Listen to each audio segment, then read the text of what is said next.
Hello everyone, তোমাদের সকলকে welcome to বাংলার ব্যাকবেঞ্চার ইউটিউব চ্যানেলের নতুন একটা ভিডিওতে।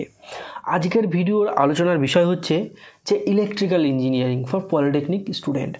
মানে তোমরা যারা এবছর পলিটেকনিক করবে এবং ইলেকট্রিক্যাল ইঞ্জিনিয়ারিং নিয়ে পলিটেকনিক করবে, ডিপ্লোমা ইঞ্জিনিয়ারিং করবে, তো তাদের জন্য যে ইলেকট্রিক্যাল ব্রাঞ্চটা কেমন সেটা কিন্তু তোমাদের আগে জানতে হবে। ইলেকট্রিক্যাল ব্রাঞ্চ নিয়ে পড়াশোনা করলে কেমন ফিউচার আছে, তোমরা কোথায় চাকরির জন্য আবেদন করতে পারবে, এবং ইলেকট্রিক্যাল ইঞ্জিনিয়ারিংটা নিয়ে পড়াশোনা করলে কি নিয়ে তোমাকে পড়াশোনা করতে হবে, এক্স্যাক্টলি কি আছে ইলেকট্রিক্যালের মধ্যে, ইলেকট্রিক্যাল ইঞ্জিনিয়ার হতে গেলে কি জানতে হবে, তোমাকে কি পড়তে হবে, কি প্র্যাকটিক্যাল করতে হবে, কোন বিষয়গুলো তোমাকে পড়তে হবে, সেইগুলো টপিক নিয়েই আজকের ভিডিওতে A to Z আলোচনা করব। A to Z। তো ভিডিওটা শেষ অবধি দেখবে এবং ভিডিওর শেষ পয়েন্ট যেটা থাকবে, শেষের দিকে যে পয়েন্টটা থাকবে সেটা হচ্ছে career option after diploma in electrical engineering, মানে কী কী ক্যারিয়ার অপশন আছে ইন ফিউচারে তোমরা। তো প্রথমে বলবো সেটা হচ্ছে যে what is electrical engineering. Electrical ইঞ্জিনিয়ারিংটা কী, জিনিসটা কী? Electrical engineering is the branch of engineering that deal with the study, design and application of system and device that use electricity and electronics এবং ইলেকট্রনিক্স যেটা ইউজ করে। যে electrical engineering হচ্ছে একটা ব্রাঞ্চ, ইলেকট্রিক্যাল হচ্ছে একটা ব্রাঞ্চ অফ ইঞ্জিনিয়ারিংয়ের একটা ব্রাঞ্চ, এবং সেই ব্রাঞ্চের মধ্যে মানে স্টাডি করা হয় বা ডিজাইন করা হয় যে ডিভাইসগুলো ইলেকট্রিসিটির মাধ্যমে চলে, সেগুলো নিয়েই কিন্তু এই ইঞ্জিনিয়ারিংয়ে তোমরা জানতে পারবে স্পেশালি। ঠিক আছে, তো এটা একটা 3 বছরের কোর্স, যারা মাধ্যমিক পাস কোয়ালিফিকেশান দিয়ে করবে এবং যারা ITI বা ভোকেলেটের মাধ্যমে ঢুকবে তাদের জন্য 2 বছরের কোর্স। তো এইখানে বেসিক কি থাকে, মানে বেসিক ইলেকট্রিক্যাল ইঞ্জিনিয়ারিং জিনিসটা কি, সেখানে থাকবে ওহমস ল, কার্চফস ল, AC DC সার্কিট এবং electrical instrument. Ohm's law, Kirchhoff's ল কি, এটা একটা ফিজিক্স মানে ভৌতবিজ্ঞানের থেকে কিন্তু এই পার্টটা চলে আসে। ওহমস ল বা কার্চফস ল, মানে যেগুলোর মাধ্যমে যেসব ফর্মুলার মাধ্যমে কারেন্ট বা ভোল্টেজ ক্যালকুলেশন করতে পারবে তোমরা, সেইগুলো জানতে পারবে। AC DC সার্কিট, যেরকম মোবাইলটার ভেতরে একটা সার্কিট আছে, সেই সার্কিটটা কীভাবে মানে তৈরি হচ্ছে, বেসিক যে জিনিসগুলো সেগুলো তোমরা জানতে পারবে। তারপর হচ্ছে ইলেকট্রিক্যাল ইনস্ট্রুমেন্ট বলতে হচ্ছে ধরো ফ্যান, ট্রান্সফর্মার, মোটর, জেনারেটর, এইসব যে ইনস্ট্রুমেন্ট আছে সেগুলো তোমরা জানতে পারবে, সেগুলো নিয়ে পড়াশোনা করবে।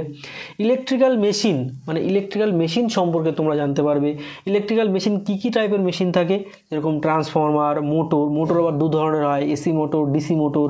তারপরে জেনারেটর, ওই যে বিয়ে বাড়িতে দমদম করে যে জেনারেটরগুলো চলে, সেই জেনারেটর সম্পর্কে তোমরা পড়বে, সেগুলো জানবে অ্যাজ এ ইলেকট্রিক্যাল ইঞ্জিনিয়ার হিসেবে, স্টুডেন্ট হিসেবে যখন পড়বে।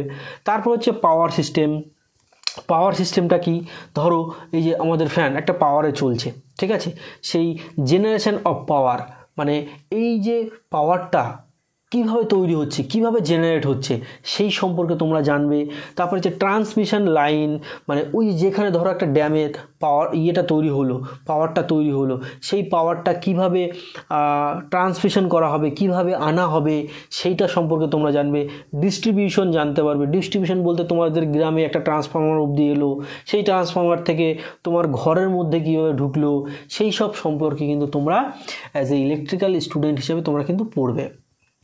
এবার পাওয়ার ইলেকট্রনিক্স, দেখো ইলেকট্রিক্যাল নিয়ে পড়লে তোমাদের কিন্তু ইলেকট্রনিক্সেরও কিছু ধারণা থাকতে হবে, কারণ ইলেকট্রিক্যালকে কন্ট্রোল করে ইলেকট্রিক্যালটা একটা বড় হিউজ পরিমাণে পাওয়ার থাকবে, সেই পাওয়ারটাকে কিভাবে কন্ট্রোল করবে সেটা কিন্তু ইলেকট্রনিক্সের সার্কিটের মাধ্যমেই কিন্তু কন্ট্রোল হবে।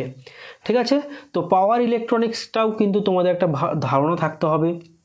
তারপর হচ্ছে ইলেকট্রিক্যাল মেজারমেন্ট অ্যান্ড ইনস্ট্রুমেন্টেশন, মানে ইলেকট্রিক্যাল যে ডিভাইসগুলো হবে, যেরকম ধরো মোটর বা জেনারেটর বা মিটার, যে ইনস্ট্রুমেন্টেশন ইলেকট্রিক্যাল যে মেজারমেন্ট, সেই মেজারমেন্টটা তোমরা কিভাবে করবে।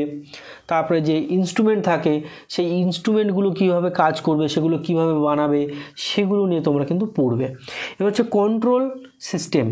ধরো কন্ট্রোল সিস্টেম কি, আমি একটা ফ্যান চলছে, ফ্যানের স্পিডটা বাড়াবো, আমি রিমোটে কিন্তু ফ্যানের স্পিড বাড়াতে পারছি, কমাতে পারছি, লাইট অফ করতে পারছি, টিভি চালাতে পারছি, এগুলো কি কন্ট্রোল করছি, সেই কন্ট্রোল সিস্টেম সম্পর্কে কিন্তু তোমাকে জানতে হবে।